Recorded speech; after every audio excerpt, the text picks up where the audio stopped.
బంగారాన్ని విడిపించి ఆ రోజు ఆన్లైన్ రేటుకే మేము కొంటాం. Sharma gold company. నమస్తే రమగారు. నమస్తే జయ. రమగారు, పెద్దల అమావాస్య దగ్గరలో ఉంది. సో ఆ రోజు అసలు ఏం చేయాలి? పెద్దల అమావాస్య అన్న పేరు ఎలా వచ్చింది రమగారు? యాక్చువల్గా అమావాస్య కంటే పెద్దల రోజులు చాలా ఇంపార్టెంట్. అమావాస్యతో పాటుగా అమావాస్యనే చెప్పుకుంటున్నాం మనం. అంటే ఇక్కడ ఈ ప్రాంతాల్లో పాటిస్తూ ఉంటారు కాబట్టి. ఇది మన వినాయక చవితి చేసుకుంటాం. అక్కడి నుంచి చతుర్దశి నాడు నిమజ్జనం చేస్తాం. వినాయక నిమజ్జనం అయిపోయాక మనకి భాద్రపద పౌర్ణమి తెల్లవారిన దగ్గర నుంచి పౌర్ణమి వెళ్ళింది, పాడ్యం వచ్చిందా, ఇంకా పెద్దల రోజులు మొదలు మహాలయ పక్షాలు అంటారు. పితృపక్షాలు వాటి పేరు. అంటే తండ్రులకి, తాత తండ్రులకి, ముత్తాతలుగా ఎవరు మన పెద్దవాళ్ళు మన ఇంట్లో గతించిన వాళ్ళకి ఇవి పెట్టుకునేందుకు, పిండ ప్రదానం చేయడానికి, తర్వాత ఏమో ఈ తర్పణాలు విడవడానికి ఈ రోజుల్ని వాడతారు. ఈ 15 రోజులు ఏ శుభకార్యాలు చేయరు. సాధారణంగా పితృపక్షాలు కాబట్టి కొత్త వస్తువులు కొనుక్కోకూడదు, అలాంటి భావాలు ఉంటాయి. కొనుక్కోకూడదు, యాత్రలు చెయ్యరు, దానాలు ఏమైనా విశేషంగా చేయదలుచుకున్నవి అంటే చేయదలుచుకున్న అవి చెయ్యరు. అయితే ఇందులో జనన మరణాలు అవి తప్పవు కదా. ఎవరైనా పుడితే పితృపక్షాలు పుడితే చేయగలిగేదే. కానీ వాంటెడ్లీ మొదటి కాలంలో ఏం చేసేవాళ్ళు, వాంటెడ్లీ ఎవరు ఈ 15 రోజులు చేయరు. 15 డేస్ కొంచెం జాగ్రత్తగా ఉండాలనుకుంటారు. ఈ పితృపక్షాలు ఏంటి, 15 పక్షం అంటే 15 రోజులు, 2 వారాలు. చతుర్దశి పౌర్ణమి నుంచి అమావాస్య వరకు ఉండే ఈ పితృపక్షాల్లో ఎవరెవరు వాళ్ళ ఇంట్లో గతించిన పెద్దవారి తాలూకు తిథులు, పాడ్యమి నాడిపోయిన వాళ్ళు ఉంటే సంవత్సరంలో వాళ్ళకి తద్దినం పెట్టలేకపోయారనుకో, అవునవును, వాళ్ళ ఒరిజినల్ తిథి నాడు పెట్టలేకపోతే ఈ రోజున పెట్టుకోవచ్చు. ఒకవేళ పెట్టగలిగినా కూడా మహాలయం పెడితే చాలా మంచిది, పితృదేవతలకి ముక్తి కలుగుతుంది అని భావిస్తారు. మహాలయంలో పెట్టడం. ఈ మహాలయము అంటే ఈ 15 రోజుల్లోనే ఎక్కడెక్కడ అతృప్తమైనటువంటి ఆత్మలు ఉన్నాయో వాటికి ఎక్కడైతే నీరు అందదో వాటికి అందుతాయి అన్నమాట. మన తాత తండ్రులకే కాకుండా మన వంశంలో పోయిన వాళ్ళకి కూడా అలా పెట్టిస్తారు. పాడ్యం నాడు తాతగారు నాయనమో ఎవరో పెద్దవాళ్ళు పోయారనుకో, ఆ రోజున వాళ్ళకి ఇది పెట్టడం, పెడితే ఇది ప్లస్. అప్పుడు మామూలు రోజుల్లో చేయలేకపోతే ఇది ఒకటి, మామూలు రోజుల్లో చేయగలిగి కూడా పెడితే ఇంకా అధికస్తే అధికం ఫలం, పితృదేవతలకు మోక్షం లభిస్తుందని, తదనంతరం వంశాభివృద్ధి అవుతుందని చెప్తారు. ఇది పెద్దగా మనం డిస్కస్ చేసుకోవాల్సిన పండగ వ్యవహారము ఏం కాదు. కొంచెం అవగాహన కల్పించడమే. ఈ పితృపక్షాల్లో శుభకార్యాలు అవి చెయ్యరు, యాత్రలు చెయ్యరు, ప్రయాణాలు అవి పెట్టుకోరు. ఈ రోజులు అంత మంచివి కాదన్న భావన ఒకటి ఉంటుంది. కాకుంటే రమగారు, శుభకార్యాలు చేసినా చేయకపోయినా, పండుగల్ని చేసుకున్నా చేయకపోయినా, పితృదేవతలకి మాత్రం వారికి చేయాల్సిన అన్ని కార్యక్రమాలు తప్పకుండా చేయాలి అనేది మనం ఎక్కువగా వింటూ ఉంటాం కదండి. అవును, అది చేస్తేనే మనకి తర్వాత వంశాభివృద్ధి అని, ఇంట్లో ఉన్న పిల్లలు అనారోగ్యాలు పాలవకుండా ఉంటారని, పిల్లల వివాహాలు అవుతాయని, ఇతరత్ర ఏమైనా అంటే అకాల మృత్యువులు అలాంటివి ఏమైనా చెప్పలేకపోతాం కదా. చిన్న వయసులో అపమృత్యు దోషాలు అవి తొలగిపోతాయని మొదటి సంవత్సరం ఒక సంవత్సరం చేస్తాం, కానీ ఆ తర్వాత కొంచెం సాధారణంగా కొంతమంది చేయటం అంత తక్కువ. కొన్ని కమ్యూనిటీస్ లో ప్రతి సంవత్సరము తద్దినం పెట్టేది ప్రదానం చేసేది ఉంటుంది, కొన్ని కమ్యూనిటీస్ లో ఉండదు. అందుకని ఏం చేస్తారు, పెద్దలకు పెట్టుకునేందుకు సంక్రాంతి పండగకు ఒకసారి పెట్టుకుంటాము. కొంతమంది దీపావళి అప్పుడు పెట్టేవాళ్ళు కొంతమంది కనిపిస్తారు. ఈ మహాలయ పక్షాల్లో పెట్టుకోవచ్చు. తిథి తెలియని వారు ఉన్నారను, ఇప్పుడు తిథులు జ్ఞాపకం పెట్టుకుని చేసుకునే విధానం ఉన్న వాళ్ళు వాళ్ళ దారిని వాళ్ళు చేసుకుంటారు.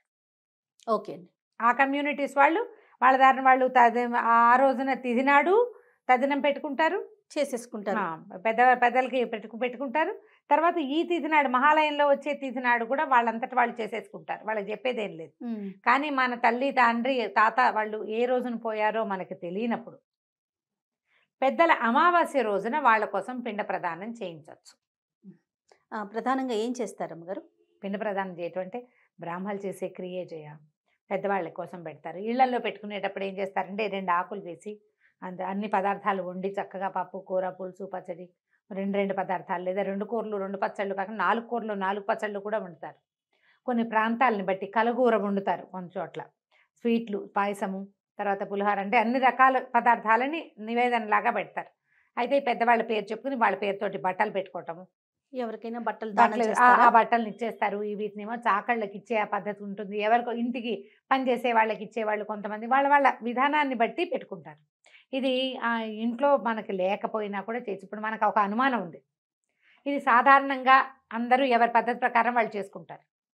ప్రత్యేకంగా ఇవాళ మనం ఎందుకు చెప్తున్నామంటే ఈ పితృదోషం ఉంది మీకు అని జాతకాల్లో చూసి చెప్తున్నారు ఇవాళ. పితృదోషం అంటే ఏమిటో మరి నాకు చాలా విచిత్రంగా ఉంది. పితృదోషం ఉంది అని దానికి శాంతి కోసం బ్రాహ్మణాయన 1,00,000 ఖర్చు చెప్పారని ఒక ఆవిడ నాకు చెప్పారనమాట. ఏం చెయ్యాలి పితృదోషాలు అంటే ఆ పితృదోష నివారణ ఈ మహాలయ అమావాస్య నాడు చేయొచ్చని నేను చదివాను. ఒకవేళ మనకు అలాంటి అనుమానం ఉండి దానికి రకరకాలు చెప్తున్నారు. మీ ఇంట్లో మగపిల్లలు పుట్టపోవటానికి కారణం మీకు పితృదోషం ఉందని, లేకపోతే పిల్లలకి ఏదైనా పిల్లల పైకి రాపోవడానికి పితృదోషం ఉందని ఉంటే ఉండుండొచ్చు, జాతకాల ప్రకారం ఉంటే ఉండొచ్చు, అదొక దోషం అయ్యి ఉండొచ్చు. మనకు ఆ వివరాలు తెలియవు.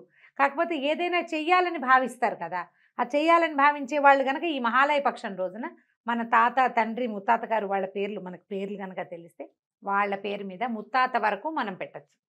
ముగ్గురు 3 ఆకులు వేసి ముగ్గురికి చక్కగా భోజనం ముగ్గురు పేరుతోటి ఏదైనా అన్నదానం చేయటం కానీ, వస్త్రదానం చేయటం కానీ, ఒక వస్తువుని దానం చేయటం కానీ, ఎవరైనా ఒక బ్రాహ్మణాన్ని పిలిచి వాళ్ళు నేను పెట్టుకుంటానండి మా తాతకి మా నాన్నకి అని చెప్పుకుని దగ్గర కూర్చోబెట్టుకుని వాళ్ళతోటి చేయించుకోవచ్చు. చేయిస్తే ఈ పితృదోషం ఉందేమోనన్న అనుమానం ఉన్నా, ఏమైనా తాత నాన్నల శాపాలు తగిలి పిల్లలు పైకి రావట్లేదని మీకు భయంగా ఉన్నా, ఆ భయం ఇప్పుడు నేను మీలో కొత్త భయాన్ని రేకెత్తించట్లా, లేదండి మీకు డౌట్ ఉంటే ఈ పని చేయొచ్చు. అవునవును, ఆల్రెడీ ఇలాంటి అనుమానాలు చాలా ఉంటాయి మనకు మెసేజ్లు వస్తూ ఉంటాయి కదా, చాలా మంది అడుగుతూ ఉంటారు. అలాంటిది ఉంటే కనుక ఈ పెద్దల 15 రోజుల్లో మొదటి 15 రోజులు 14 రోజులు తిథుల ప్రకారం చేసుకునేది, ఆఖరి రోజున అందరూ చేసుకోవచ్చు. తర్పణాలు విడుస్తారు, తిథులతో సంబంధం లేకుండా అమావాస్య నాడు చేస్తే మన పితృదేవతలు సంతృప్తి చెందుతారు. అయ్యగారు ఎవరితోటి మీకు అలవాటు ఉందో వాళ్ళని పిలుచుకుని వాళ్ళకి ఏదైనా కొంత ధనాన్ని ఇచ్చి ఈ పని ఇది చేయించుకోవటం, చేయిస్తే ఏమవుతుందంటే మనకి కొంత సంతృప్తిగా ఉంటుంది. మన తాత నాన్న ఎక్కడైనా అతృప్త ఆత్మలుగా ఉండి నీటి కోసం చూస్తున్నారు అని అనిపిస్తే వాళ్ళు తృప్తి చెందుతారు. తద్వారా మన కుటుంబం వృద్ధి చెందుతుంది. ఇందులో సూపర్స్టిషియస్ ఏం లేదు, మన నమ్మకాలు అంతే. ఉంటే చేసుకోవటమే. ఏం చేయాలి అని మన డౌట్ వస్తుంది. మామూలుగా ఏం చేస్తాం, నాన్న బర్త్డే రోజును ఆయన డెత్ డే రోజును వెళ్ళి గుళ్ళల్లో అలా ఇవ్వటం, మా నాన్నగారికి సంవత్సరికం పెట్టలేదు, అలా బాధలు ఉంటాయి. ఆడపిల్లలకి చాలా ఉంటాయి ఈ విషయంలో. అలా ఉన్నప్పుడు లేదా తండ్రి మరణించినప్పుడు దగ్గర లేని పిల్లలు కొంతమంది అలా కూడా అవుతుంది కదా. అమ్మ నాన్న ఎవరో తెలియని వాళ్ళు, మీకు అలాంటి అసంతృప్తి ఉంటే ఈ రోజు దానికి ఉపయోగపడే రోజు. అందుకని ఈ పెద్దల అమావాస్య, పెద్దల అమావాస్య దాని పేరు. క్రమంగా అది పెద్దల అమావాస్యగా మారిపోయింది. ఓకే.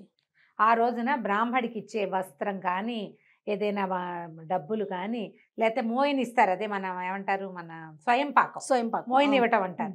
ఈ అంటే మొయ్యడానికి సరిపడా ఆయన మొయ్యగలిగేంత ఇవ్వాలని బియ్యము, పప్పు, ఉప్పు, తర్వాత చింతపండు, బెల్లము, తోటకూర, ఒక విస్తరాకులు వేసి కొంత దక్షిణ, ఒక కుదిరితే ఒక వస్త్రము, కొన్ని పళ్ళు, తీపి పదార్థాలు పెట్టి బ్రాహ్మడికి ఇచ్చి దండం పెట్టుకోవటం.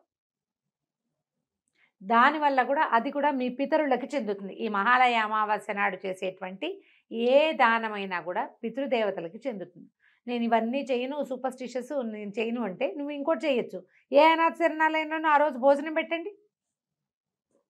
మన తాత పేరు మీద నాన్న పేరు మీద తలుచుకుని పెట్టుకున్నా కూడా అది కూడా ఎంతో కొంత మీకు ఒక సంతోషం వస్తుంది. అవును, నేను చేశాను అని. తర్వాత ఒకవేళ మన లెక్కలు వేసేవాడు ఎవడైనా ఒకడు పైన ఉండుంటే ఇది నీ లెక్కలో ఖాతాలో జమ అవుతుంది. అందుకోసమని ఇలాంటిది ఏర్పరిచారు. సంవత్సరంలో కుదరలేదు, ఇంట్లో అమ్మాయి భార్య బయట ఉంది, తద్దినం పెట్టడం కుదరలేదు, అలాంటప్పుడు అమావాస్య నాటి పెట్టుకోవచ్చు. ఇవాళ పెట్టుకుంటారు, అమావాస్య నాటి పెట్టుకుంటారు. తిథుల్లో ఏదైనా ఒక తిథి వాళ్ళకి సరిపడ వాళ్ళ తిథి ఏదొస్తే ఆ తిథి నాడు పెట్టుకోవచ్చు. అయితే ఈ 15 రోజులు మనం పెద్దగా శుభకార్యాలు అవి చెయ్యరు. అవును, ఇవి పితృపక్షాలు కాబట్టి ఇప్పుడు చెయ్యకూడదు అంటారు. దీని మీద బోల్డ్ అని ఉన్నాయి. మనం ఏదైనా నదీ తీరానికి వెళ్ళి తర్పణం విడిచి రావచ్చు. నదీ స్నానం చేసిన ఫలితము, తాత తండ్రులకి తర్పణం విడిచిన ఫలితము మనకి. ఎవరు వెళ్తారో వాళ్ళకి. ఆడవాళ్ళు చేసేది కాదు కదా తర్పణాలు, మగవాళ్ళు విడుస్తారు. దీంతో పాటు పెద్దలకి తర్పణం విడవటం వల్ల వారి పితృదేవతలకు కూడా, పితృలోకాల్లో కూడా మన ఇది వెళ్తుందన్నమాట. ఇలా మొదటి నుంచి చేసే పద్ధతే ఇది. ఏటా ఒకసారి కొత్తగా చెప్తుంటాం. ఇప్పుడు కొత్తగా వినేవాళ్ళకి ఇది ఒక కొత్త సంగతి అన్నమాట. ఇలా చేయొచ్చు. దేవాలయంలో పూజ చేయించుకోవచ్చు. దేవాలయంలో ఏదైనా అక్కడ ఉంటారు అర్చక స్వామి, వాళ్ళకు కూడా మోయినివ్వచ్చు. మీరు ఏది అవకాశం ఉంటే అది ఈ రోజున చేసుకోవచ్చు. మనకి 10వ తారీఖు నుంచి మొదలుపెట్టి సెప్టెంబర్ 10 నుంచి సెప్టెంబర్ 25 వరకు మహాలయ పక్షాలు లేదా పితృపక్షాలు. 25వ తారీఖు పెత్తర అమావాస్య లేదా మహాలయ అమావాస్య. దాని తర్వాత రోజు నుంచి మనకు మొదలు ఆశ్వేజ మాసం వచ్చేస్తుంది. భాద్రపదం తర్వాత వచ్చేది ఆశ్వేజం కదా, అమ్మవారి దేవి నవరాత్రులు మొదలవుతాయి. ముందు రోజు ఇది చేసుకోవటం, తర్వాత గృహశుద్ధి చేసుకోవటం, అవన్నీ మన పద్ధతులను బట్టి మనం శుద్ధి చేసుకుంటాం. మర్నాడు పండగ రోజు నుంచి పాడ్యం నుంచి మొదలు కదా, బాలా త్రిపుర సుందరి అవతారంతో అమ్మవారు వచ్చేస్తుంది మన ఇంటికి. రైట్. నమస్తే రమ్మగారు. నమస్తే.